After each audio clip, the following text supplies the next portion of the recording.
চতুর্থ অধ্যায় হলো অর্থনীতি। এই অর্থনীতির মধ্যে যে প্রশ্নগুলো যদি আপনি দেখেন, অর্থনীতি থেকে গত 60টা পিঢ়িতে যদি আপনি ধরেন, অর্থাৎ 60টা পিঢ়িতে অর্থনীতি থেকে কমপক্ষে 13টি প্রশ্ন আসছে। কমপক্ষে 13টি প্রশ্ন অর্থনীতি থেকে আসছে, কিন্তু এখান থেকে আসার কথা আরো বেশি। কিন্তু শিল্প বাণিজ্য আবার অনেকগুলো আসে, এখানে অর্থ বাণিজ্য একত্রে কম্বাইন করে প্রশ্ন করা হয়। সো আমি এখানে আপনাকে বলতে পারি যে কি কি বিষয় গুরুত্বপূর্ণ। আপনাদের যে কোনটা আসবে ওনারা আপনার সাথে একটু দুষ্টামিও করতে পারে, দুষ্টামির মধ্যে যেতে পারে, তাতে কোনো সন্দেহের অবকাশ নাই। কারণ আপনি দেখবেন পড়ে ফেলবেন, আপনি দেখা যাবে পড়ে ফেলবেন হলো আপনি 2021, ওরা 2020 দিয়ে দিতে পারে। 2017 সালের কথা মনে আছে কিনা? 38তম পিঢ়ি হয়েছে 17 সালের ডিসেম্বর, কিন্তু পরীক্ষা আসছে 2015 সালে শিশু মৃত্যুহার। 2015 সালে শিশু মৃত্যুহার আসছে, 2 বছর বা 1 বছর আগের তথ্য পরীক্ষা আসছে। এই যে শিশু মৃত্যুহার, এটা কিন্তু আপনার জনসংখ্যার প্রশ্ন, তৃতীয় অধ্যায়ের প্রশ্ন। সো কোনটা যে আসবে আমরা জানি না। অর্থ বাণিজ্যের মধ্যে সবচেয়ে গুরুত্বপূর্ণ যেটা অবশ্যই অর্থনৈতিক সমীক্ষা, এবং সমীক্ষার জন্য সবার আগে গুরুত্ব দিবেন 2020 সালেরটা, সবার আগে গুরুত্ব দিবেন 2020, আর কম গুরুত্ব দিবেন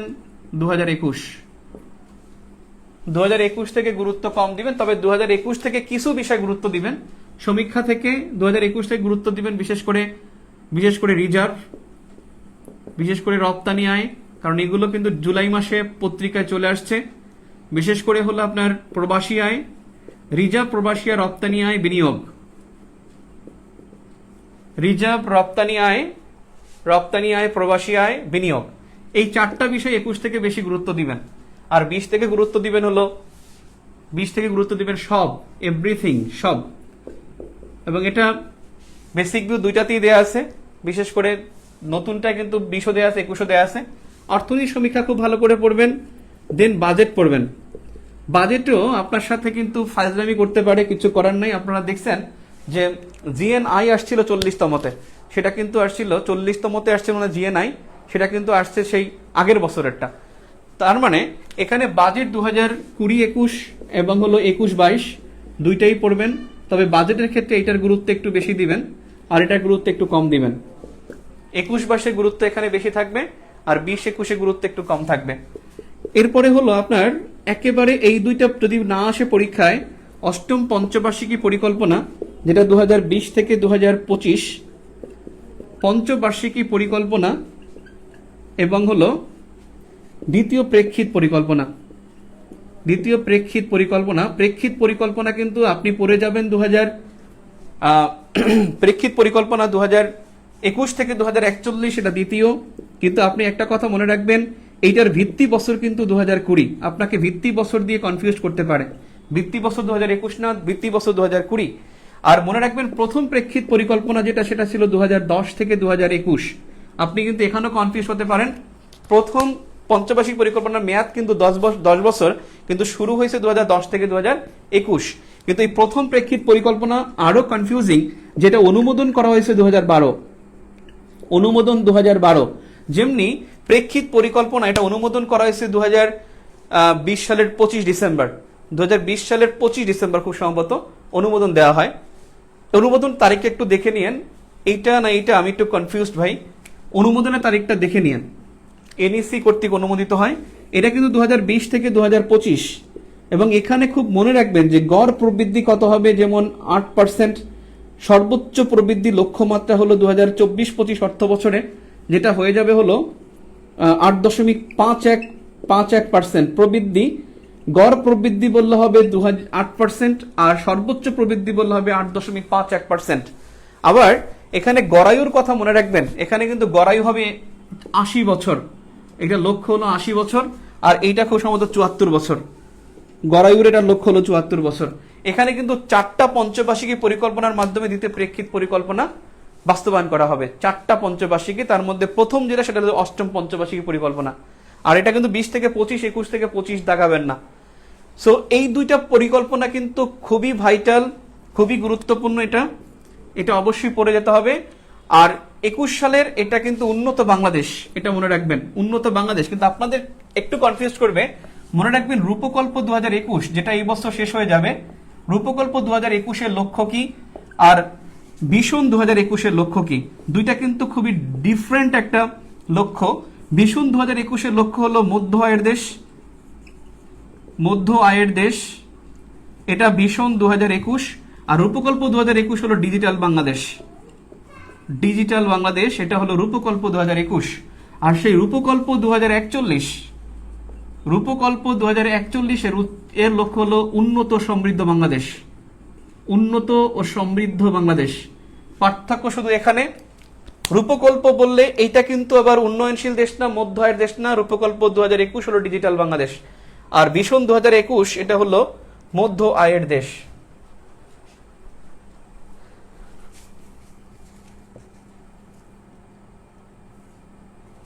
ভিত্তি বছর, ভিত্তি বছর কি? ভিত্তি বছর হলো যত সূচক ধরা হবে তার ভিত্তি ধরাবো ওই বছরটাকে, তারপর সে বাড়বে কমবে।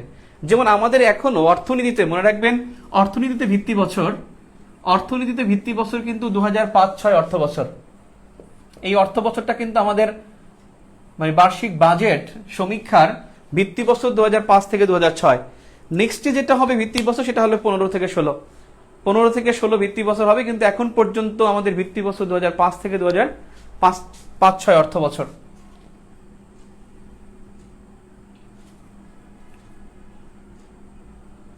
বিশ থেকে পঁচিশ।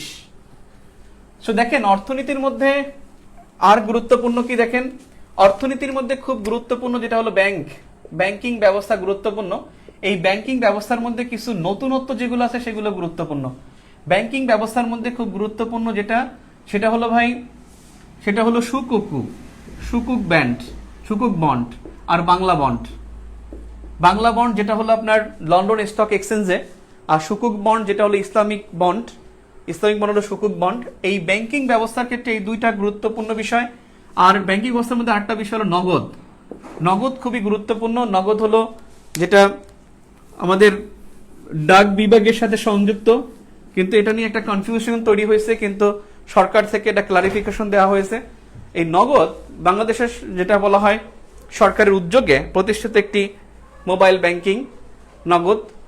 সো নগদ এখানে সুকুক বন্ড, বাংলা বন্ড, নগদ। আর হলো বিআইডিএফ ভেরি ভেরি ইম্পর্টেন্ট। গতকালকে ক্লাসে আমি বলছিলাম নয়, বাংলাদেশ ইনফ্রাস্ট্রাকচার ডেভেলপমেন্ট ফান্ড, যেটা 15 মার্চ 2021 চালু হয় এবং এটার মাধ্যমে রিজার্ভ ছাড়ানো হয়। এরপরে গুরুত্বপূর্ণ হলো রিজার্ভ এবং প্রবাসী আয়। এই দুইটার গুরুত্ব এখানে বেশি অর্থনীতির মধ্যে। প্রবাসী আয় এবং রিজার্ভ এবং প্রবাসী আয়, এই সম্পর্কে প্রবাসী আয়ের কথা মনে রাখবেন। প্রবাসী আয় কিন্তু $24.77 বিলিয়ন, 24.77 বিলিয়ন ডলার, অর্থাৎ 2477 কোটি ডলার। এবং এটা বাংলাদেশের ইতিহাসে সর্বোচ্চ প্রবাসী আয় এবং পৃথিবীর মধ্যে 7ম বৃহত্তম প্রবাসী আয়ের দেশ হলো বাংলাদেশ। আর রিজার্ভ কিন্তু সমীক্ষা অনুসারে বললে, যখন বলবে সমীক্ষা তখন 46 বিলিয়ন ডলার, যখন বলবে আগস্ট 2021 তারিখ উল্লেখ করে দিবে তখন এটা 48 বিলিয়ন ডলার। রিজার্ভ হলো এটা। রিজার্ভে আমরা পৃথিবীর মধ্যে কিন্তু 44তম এবং প্রবাসী আয় কিন্তু আমরা বিশ্বের মধ্যে 7ম বৃহত্তম দেশ। রিজার্ভ, প্রবাসী আয়, ব্যাংকিং ব্যবস্থা। এখানে ব্যাংকিং ব্যবস্থার মধ্যে এজেন্ট ব্যাংকিংটা দেখবেন, agent banking, mobile banking, green banking. কয়েকটা ব্যাংক গ্রিন ব্যাংকিং চালু করেছে, তারা হলো খুব সম্ভবত ব্যাংক এশিয়া তারা গ্রিন ব্যাংকিং চালু করেছে। তারা হলো যে সবুজায়নের জন্য তারা লোন দিবে, সবুজায়নের জন্য তারা লোন প্রদান করবে। আর কিছু বেসিক বিষয় আছে, এইটা গুরুত্বপূর্ণ ব্যাংকিং ব্যবস্থার ক্ষেত্রে। বিএফআইইউ আর বিএফটিএন,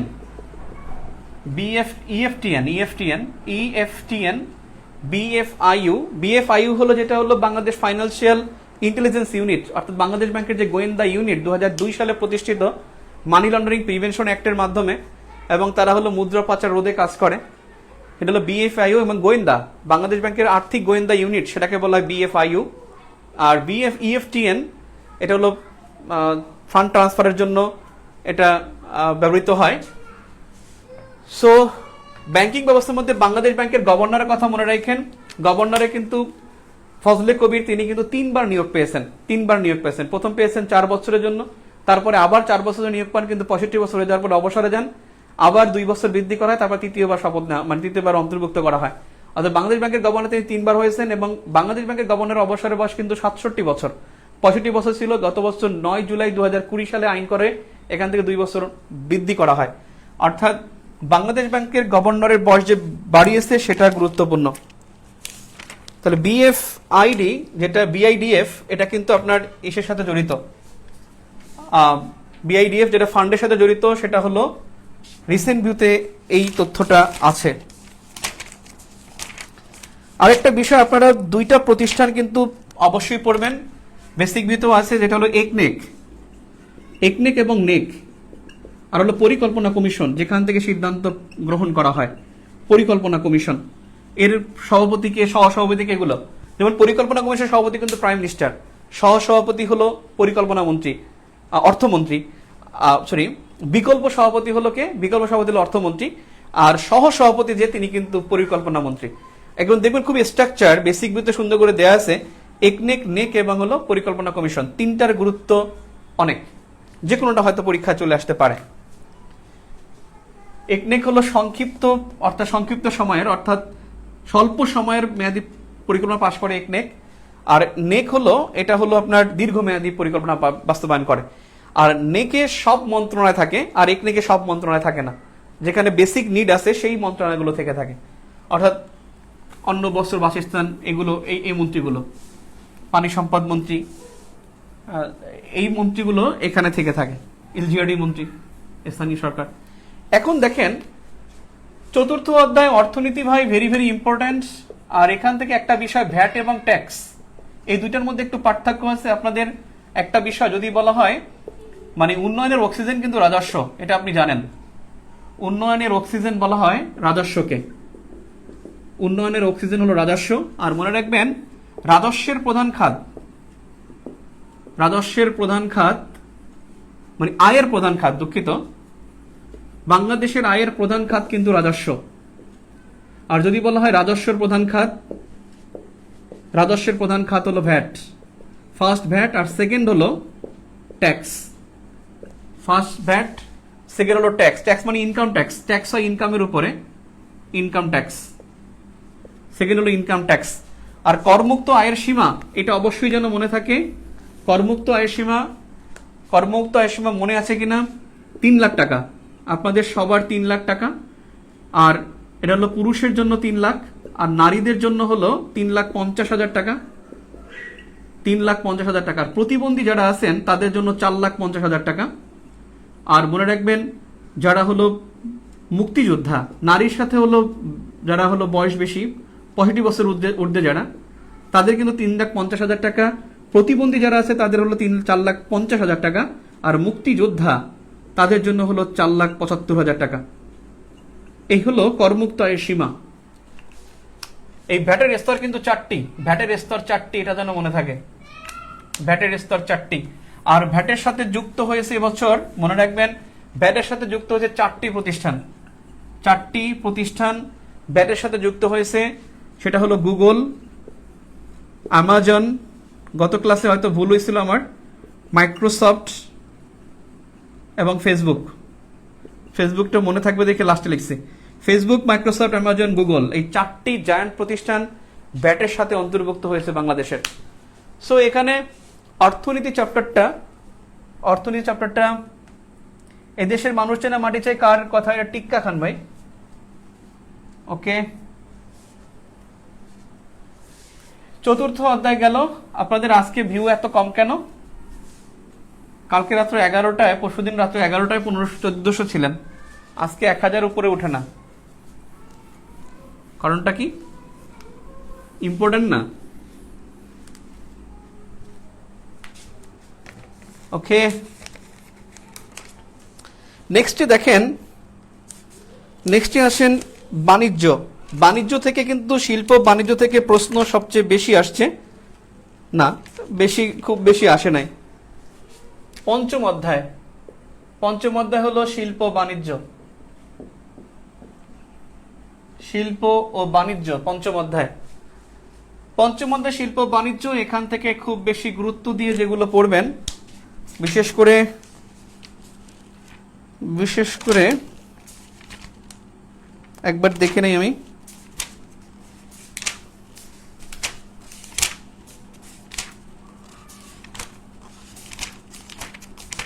গুড।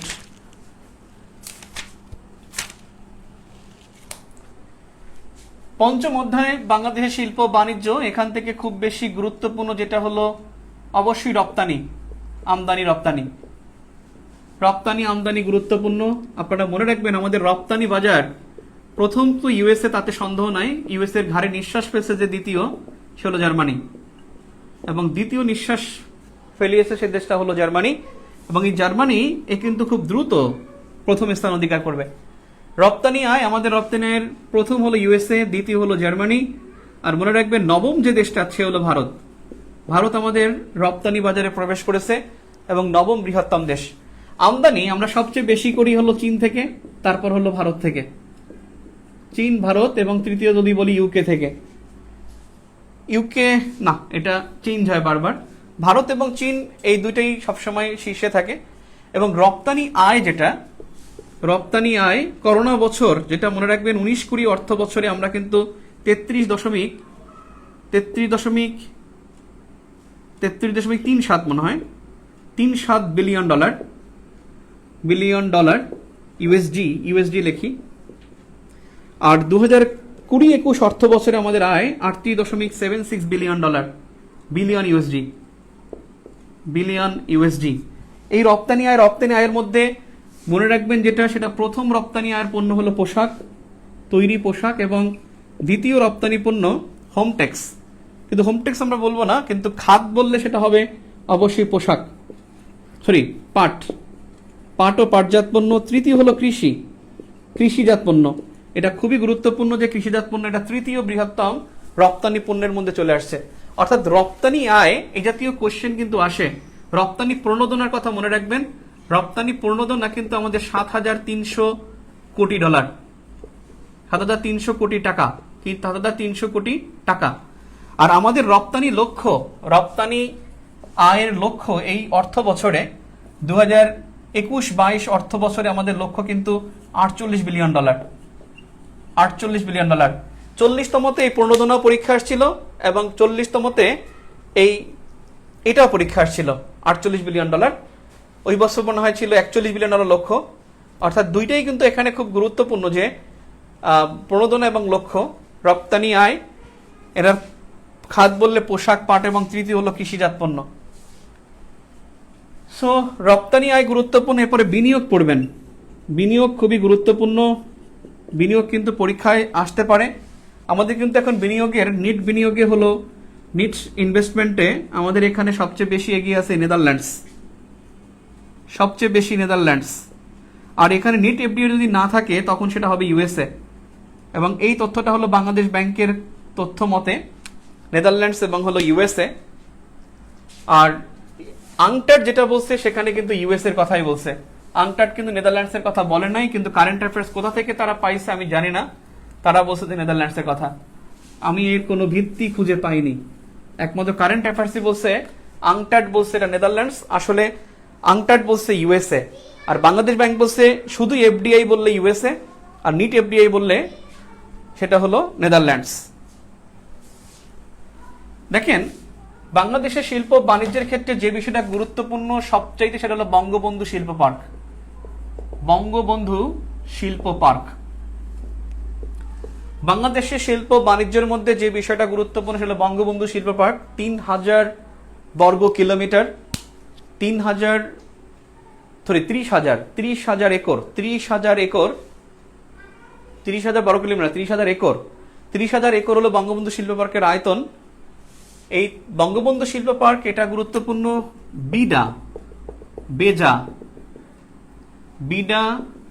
বেজা এই দুটার গুরুত্ব অনেক বেশি। বেজা যেটা হলো এসইজেড করবে তারা, স্পেশাল ইকোনমিক জোন, আর বিডা হলো ইনভেস্টমেন্ট ডেভেলপমেন্ট অথরিটি। ইপিজেড একটা কথা মনে রাখবেন, সবচেয়ে বড় ইপিজেড হবে পটুয়াখালীতে, পটুয়াখালীর পচা কোরালিয়ায় এখানে সবচাইতে বড় ইপিজেড হবে, যে ইপিজেডের আয়তন হবে 500 একর। এর আয়তন হবে 500 একর। এ পর্যন্ত সবচেয়ে বড় যে ইপিজেড চট্টগ্রাম ইপিজেড, সেটার আয়তন কিন্তু 493 একর। আর এইটার একর হলো 500 একর। পটুয়াখালীর পচাকোরালিয়ায় এখানে সবচেয়ে বড় ইপিজেড হবে। আর বড় শিল্প পার্ক যেটা, সেটা হলো বঙ্গবন্ধু শিল্প পার্ক, মিরসরাই, 3টি উপজেলার মধ্যে। আর জেলা বললে ফেনী এবং চট্টগ্রাম। ফেনী এবং চট্টগ্রাম বঙ্গবন্ধু শিল্প পার্ক। বিনা বেজা ইপিজেড খুব গুরুত্বপূর্ণ। এখানেও পাট শিল্প গুরুত্বপূর্ণ। পাট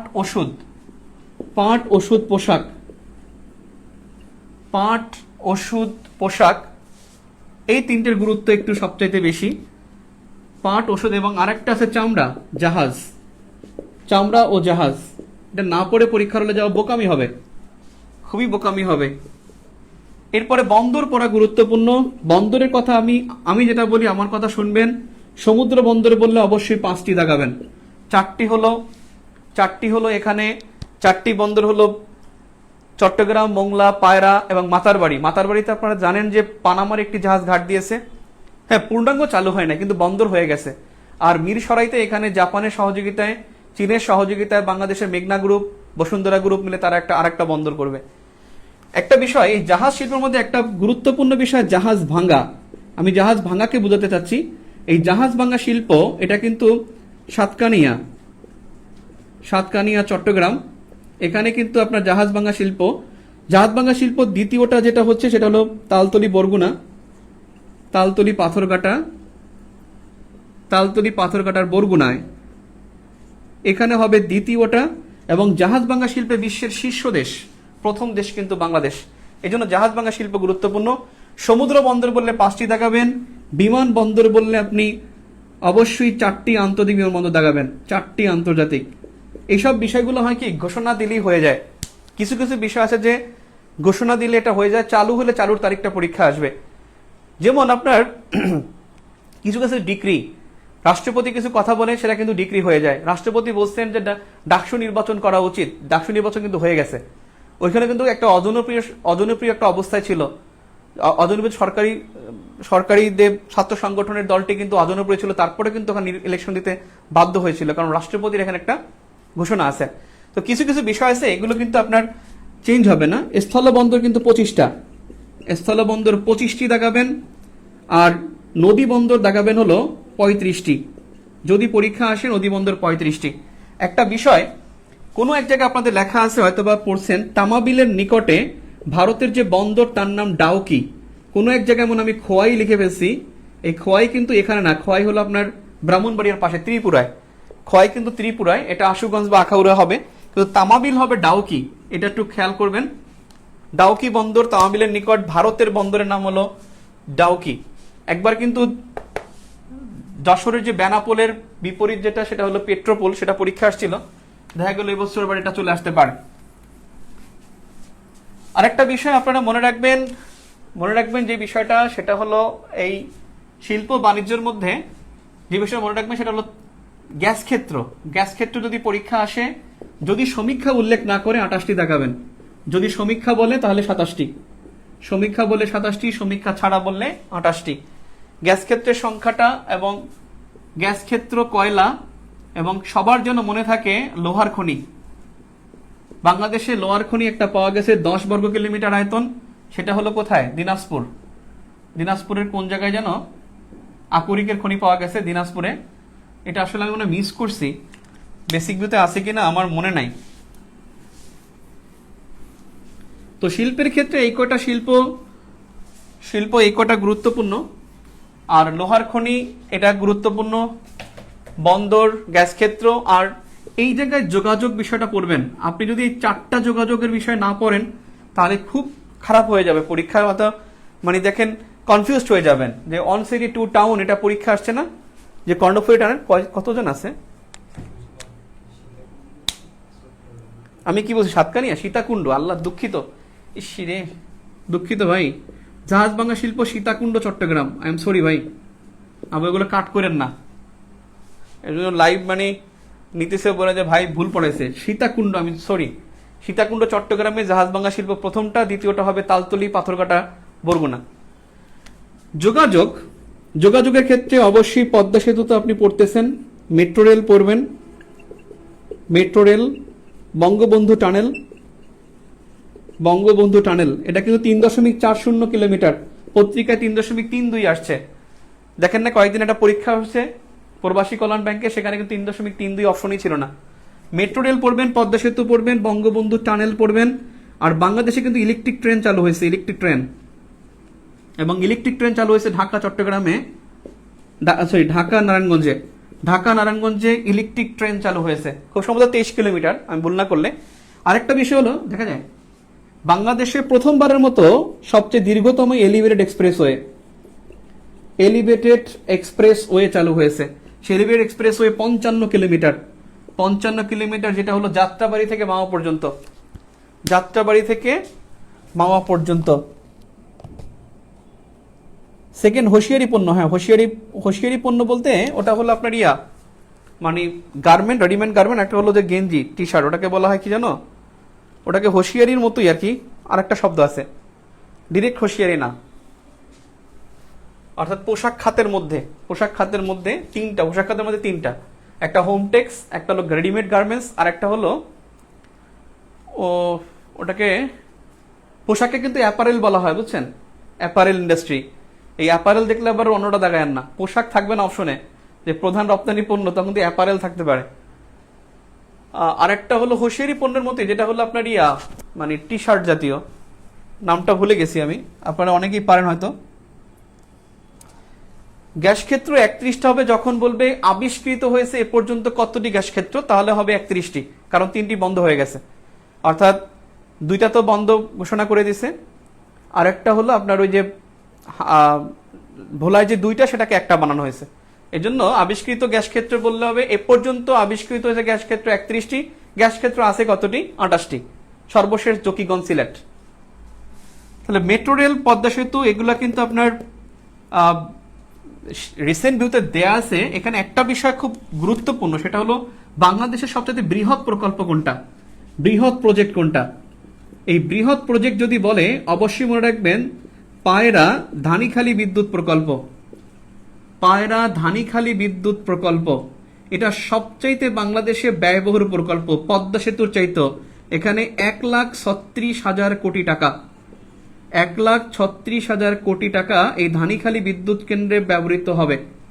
পায়রা ধানীখালী বিদ্যুৎ প্রকল্প 1,36,000 কোটি টাকা, অথবা $1.16 billion, 1.16 billion dollar, 1.16 billion dollar, বা এখানে 1,36,000 কোটি টাকা, অর্থাৎ 1,600 কোটি ডলার, 1.6 কোটি ডলার বা 1.6 বিলিয়ন ডলার। বৃহৎ প্রজেক্টও কিন্তু রূপপুর পরমাণু বিদ্যুৎ প্রকল্প হবে না, ওটা কিন্তু 1,22,000 কোটি টাকা, আর পায়রা বিদ্যুৎ কেন্দ্র হলো 1,36,000 কোটি টাকা। আর মনে রাখবেন এরপরে পড়বেন রূপপুর মাতারবাড়ি।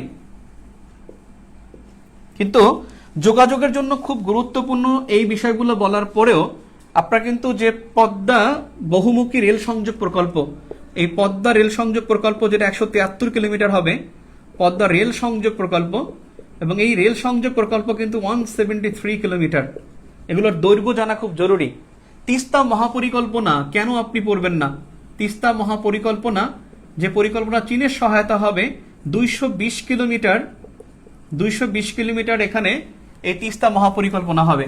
তিস্তা মহাপরিকল্পনা হবে কিন্তু সেই চীনের হোয়াংহো নদী, যেটা চীনের দুঃখ, সেই হোয়াংহো নদীর আদলে, অর্থাৎ হোয়াংহো নদীকে চীনের দুঃখ থেকে চীনের একটি উপকারী নদীতে পরিণত করছে, যেটা খনন করে দুই পাশে খুব সাইবার সিটি, যেটাকে বলে আপনার মডার্ন সিটি করেছে, এবং এখানে বনায়ন হয়েছে, এখানে এলিভেটেড এক্সপ্রেসওয়ে হয়েছে, এখানে বড় বাঁধ হয়েছে। ঠিক তেমনি তিস্তা নদী এটা খনন করা হবে, এই দুই পাশে এখানে খুব গভীরভাবে এতটুকু খনন করবে, এটা এই যে এগুলো সব প্রজেক্টে চলে যাবে, এবং এটা খুব গভীরভাবে খনন করলে কি হবে, পানিটা নিচ দিয়ে এতটুকুর মধ্যে যাবে, এবং খুব এখানে জলাশয় হবে। আর এই জায়গাটা তারা কৃষি জমির জন্য উদ্ধার করবে, এই জায়গাটা কৃষি জমির জন্য উদ্ধার করবে, এবং বাকি এখানে বাঁধ হবে এবং এখানে বিভিন্ন প্রজেক্ট হবে। এবং সেই ক্ষেত্রে এটা একটা স্যাটেলাইট সিটি হবে। এটা এই শহরটা হবে ঠিক সাংহাই শহরের আদলে। সাংহাই শহরের আদলে বাংলাদেশের দুটি প্রজেক্ট, একটা তিস্তা প্রকল্প আর একটা হলো Karnaphuli tunnel one city two town, যে আনোয়ারা এবং পতেঙ্গায় দুইটা শহরকে যুক্ত করে, আর নগরী হলো চট্টগ্রাম। ঠিক তেমনি এখানে 110 কিলোমিটার আর এখানে 110 কিলোমিটার, এই জন্য তিস্তা মহাপরিকল্পনাকে বলা হয় 220 কিলোমিটার এর দৈর্ঘ্য। এবং এখানে 7,000 কোটি টাকার বেশি এখানে ইনভেস্ট করবে হলো চায়না। তিস্তা মহাপরিকল্পনায় এখানে চায়না সহায়তায় এটা তৈরি হবে। আর ব্রহ্মপুত্র নদ কিন্তু খনন করা হচ্ছে, এটাও মনে রাখবেন। ব্রহ্মপুত্র নদে 270 কিলোমিটার খনন করা হচ্ছে এবং সেই খননের কাজটাও কিন্তু বাংলাদেশের একটা প্রতিষ্ঠান নিয়েছে। এখন ধারণা করা হয় যে চীনকেও ইনভলভমেন্ট করা হবে। আর যদি পারেন, আমি এখানে দিতে পারি নাই, রিসেন্ট বিতো নাই, বেসিক বিতো নাই, আপনারা যদি কোথাও পান পাতাল রেল প্রজেক্ট, সাধারণত রেল এরকম একটা প্রজেক্ট চালু হবে, এগুলা কিন্তু বিসিএস পরীক্ষায় বা বিভিন্ন পরীক্ষায় চলে আসে। আপনি দেখেন ওষুধ শিল্প পার্ক এখনো হয় নাই, 30তম বিসিএস এ আসছে ওষুধ পার্ক হবে কোথায়, সেই গজারিয়া মুন্সিগঞ্জ, 30তম বিসিএস এর কোশ্চেন। এটা আসছে কিন্তু আজকে না, 10 বছর আগে, কিন্তু আজকে 10 বছর পরেও কিন্তু ওষুধ পার্ক হয় নাই, পরীক্ষায় কিন্তু চলে আসছে। এরকমের অনেকগুলো প্রজেক্ট আছে যেগুলো নাম নেয়, নাম নিলেই পরীক্ষায় চলে আসে। যেমন পাতাল রেলটা পারলে দেখবেন। এবং এই মেট্রো রেল বাংলাদেশে কিন্তু 6টা মেট্রো রেল হবে। এমআরটি মেট্রো রেল ট্রান্সপোর্ট, আর এটাকে আরেকটা নাম আছে ম্যাস র্যাপিড ট্রানজিট। এই এমআরটি 6 পর্যন্ত হবে, 6টা মেট্রো রেল হবে বাংলাদেশে। এবং পদ্মা সেতু, দ্বিতীয় পদ্মা সেতু হবে, এটাও কথা মনে রাখবেন। দ্বিতীয় পদ্মা সেতু এটা অত্যন্ত গুরুত্বপূর্ণ, যে দ্বিতীয় পদ্মা সেতু হবে, সেই দ্বিতীয় পদ্মা সেতু হবে কিন্তু সেই দৌলতদিয়া পাটুরিয়া। এবং দ্বিতীয় পদ্মা সেতু দৈর্ঘ্য কিন্তু 6.10 কিলোমিটার, এটা কিন্তু 6.10। আর প্রথম পদ্মা সেতু যেটা, সেটা 6.15 কিলোমিটার।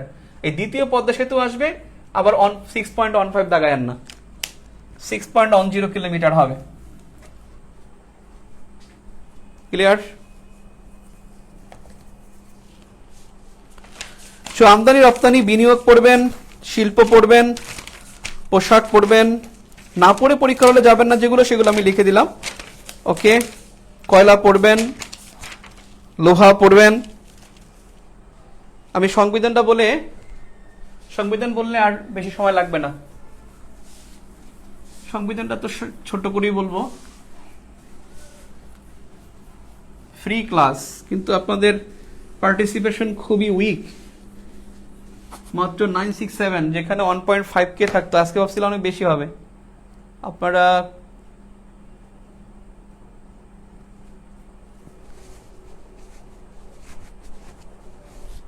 যাত্রাবাড়ি, হ্যাঁ যাত্রাবাড়ি মাওয়া, এই এক্সপ্রেসওয়েটা কিন্তু যাত্রাবাড়ি থেকে ভাঙ্গা পর্যন্ত, সে ভাঙ্গা পর্যন্ত কিন্তু 55 কিলোমিটার।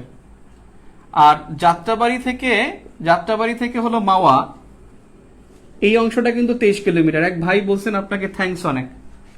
অর্থাৎ এক্সপ্রেসওয়ে কি, এক্সপ্রেসওয়ে কোনো সিগন্যাল থাকে না, নন স্টপ যায়। আচ্ছা, এবারে যাত্রাবাড়ি মাওয়া 23 কিলোমিটার, যাত্রাবাড়ি ভাঙ্গা হলো 55 কিলোমিটার। সো এখন আসি আমি যে বিষয়টা হলো ষষ্ঠ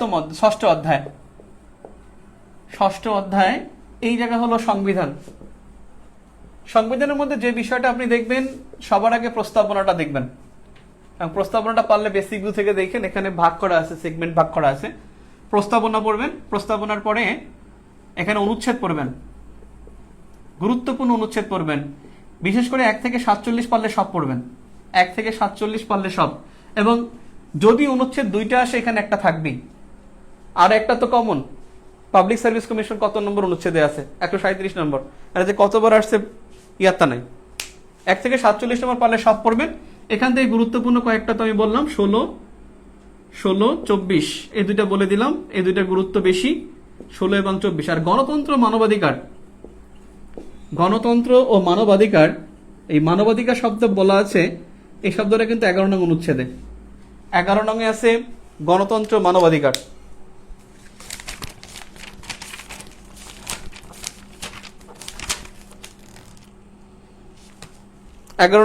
গণতন্ত্র মানবাধিকার অনুচ্ছেদ। এখান থেকে সবগুলো পড়বেন, 1 থেকে 47, আর বাকি হলো এই 3টার গুরুত্ব বেশি, আর এরপরে যদি বলেন এখানে সংশোধনী পড়বেন, সংশোধনী পড়বেন 1, 2, 3 তারিখ সহ, একেবারে ঘটনা সহ। 1, 2, 3, 1, 2, 3, তারপরে হলো 12, 14, 15, 17, এই কয়টার গুরুত্ব একটু বেশি। 12, 14, 15, 17, সবচেয়ে বেশি আসে 15তম, এটা সবচেয়ে বেশি আসে। আর 1, 2, 3, এবং আপনি মনে রাখবেন বঙ্গবন্ধুর সময় মনোরঞ্জন ধর একজন আইনমন্ত্রী আছেন। মনোরঞ্জন ধর তিনি কিন্তু একেবারে 1 থেকে 4 এই 4টা সংশোধনী তিনি উত্থাপন করেছেন। 4টা সংশোধনী উত্থাপন করছেন মনোরঞ্জন ধর, বঙ্গবন্ধুর আইনমন্ত্রী। প্রথম, দ্বিতীয়, তৃতীয়, চতুর্থ 4টি সংশোধনী উত্থাপন করেছেন। আর মনে রাখবেন পঞ্চম সংশোধনী, যেটা 1979-তে হয় জিয়াউর রহমানের সময়, তখন উত্থাপন করছেন একজন প্রধানমন্ত্রী। সাধারণত সংশোধনী উত্থাপন করেন আইনমন্ত্রী, আর একজন প্রধানমন্ত্রী করছেন, তার নাম শাহ আজিজুর রহমান। শাহ আজিজুর রহমান, যদি উনি একজন রাজাকার ছিলেন, জিয়াউর রহমানের প্রধানমন্ত্রী ছিলেন, তার নামটা পরীক্ষায় আসবে না, কিন্তু ঘুরিয়ে আসবে যে প্রধানমন্ত্রী উত্থাপন করেছেন কোন সংশোধনী, সেটা হলো পঞ্চম এবং ষষ্ঠ সংশোধনী। পঞ্চম এবং ষষ্ঠ এই দুইটা সংশোধনী উত্থাপন করেছেন প্রাইম মিনিস্টার। সংশোধনী পড়বেন, তবে গুরুত্বপূর্ণ যেটা সমালোচনা যদি পরীক্ষায় থাকে, সমালোচনা থাকলে অবশ্যই পঞ্চম দাগাবেন।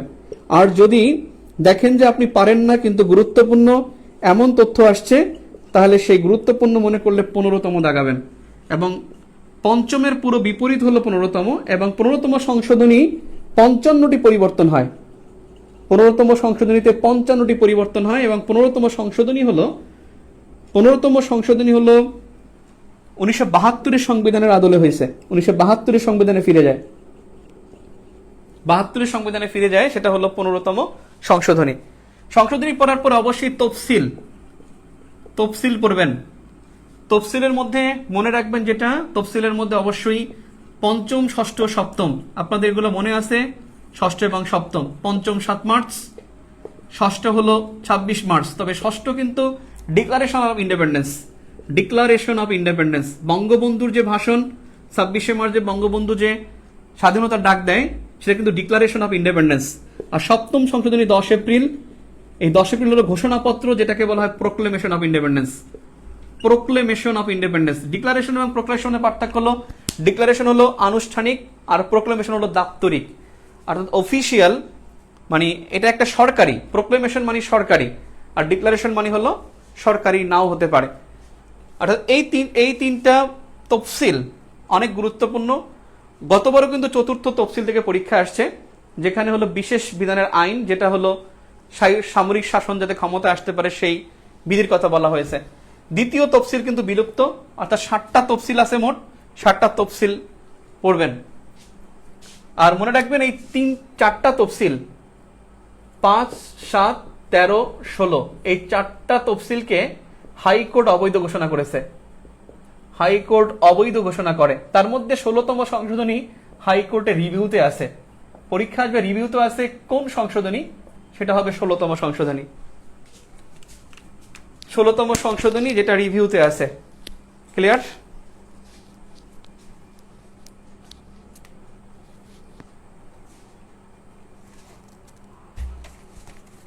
কি রূপপুর?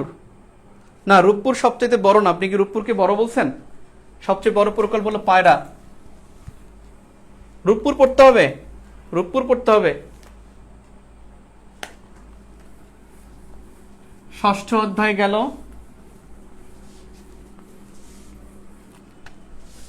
সপ্তম অধ্যায়, এটা হলো রাজনৈতিক দল, পলিটিক্যাল পার্টি, আপনাদের সিলেবাসই আছে।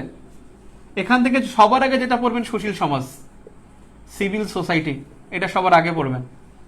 আর এরপরে পড়বেন এখানে আওয়ামী লীগ, এরপরে নিবন্ধিত দল, নিবন্ধিত দলের তথ্য, অর্থাৎ শর্ত কি কি, 39টি বৈধ, অবৈধ হলো 5টি, বৈধ হলো 39টি, অবৈধ হলো 5টি, 39টি বৈধ, অবৈধ 5টি। আর নিবন্ধন প্রক্রিয়া শুরু হয়েছে 2008 সালে। এখানে আমি একটা পৃষ্ঠা দিছি যে নিবন্ধিত দলের একবার তারিখ সহ, প্রতীক সহ, ওখানে কিন্তু লেখা আছে, শুধু বোল্ড করাগুলো পড়বেন। সে বোল্ড হলো আওয়ামী লীগ, বিএনপি, তারপরে ন্যাপ, ভাসানী, এরকমের কয়েকটা দল দেয়া আছে। আপনারা ওই কয়েকটা দলে শুধু সাল পড়বেন, তাও 3 থেকে 4টা, এইটাকে মানে সমালোচনা করার জন্য বলছে এটা কি পরীক্ষা আসে? ওরে ভাই, পরীক্ষা তো আসবে যে নিচের কোনটি নিবন্ধিত দল নয়। এক পলক দেখলে সমস্যা আছে, লেখাই আছে, এক পলক দেখবেন এবং বোল্ড করাগুলো দেখবেন। এত মানে সমালোচনা করতে পারে পাবলিক, কিছু না পাইলে ভালো জিনিসেরও সমালোচনা শুরু করে দেবে।